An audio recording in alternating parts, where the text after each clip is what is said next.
Nakatawid na sa Egypt ang 40 Pilipino na naipit sa giyera ng Israel at Hamas sa Gaza.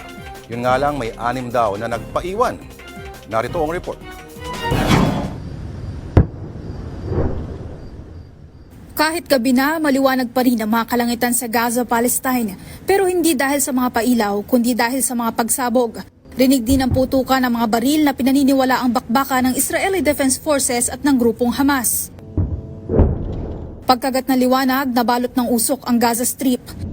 Pero hindi na natigil ang mga putukan at pambobomba. Panay din ang pagpapakawala ng flare sa sentro ng bakbakan. Sa satellite image na ito, makikita ang mga establishmentong nawasak dahil sa pambobomba. Hindi mo aakalaing dati itong tinitirhan ng tao o pinagtatrabahuhan.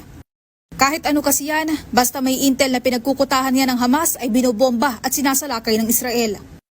Pero sa malapitan, parang nilindol ang eksena. Nagbagsakan ang mga poste, nagkalat ang mga debris at maraming gumuhong gusali. Sa ngayon, lagpas 10,000 na ang nasawi sa Gaza pa lang dahil sa giyera ng 2 panig. Makakahinga naman daw na maluwag ang pamilya ng 40 Pilipinong mula sa Gaza. Matagumpay daw kasi silang nakatawid sa Rafah Crossing na masayang ibinalita ni Pangulong Bongbong Marcos. Ikinagagalak kong ibalita na 4 na po sa ating mga kababayan ay ligtas at matagumpay na nakatawid ng Rafah Crossing sa Egypt mula sa Israel. Sila ngayon ay patungo sa Cairo, kung saan sila magmumula para makauwi ng tuluyan sa ating bansa sa susunod na mga araw.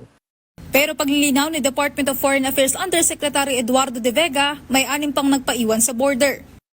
Yung dalawa hindi natin magsisi kasi mag-ama ito, yung anak nasa hospital.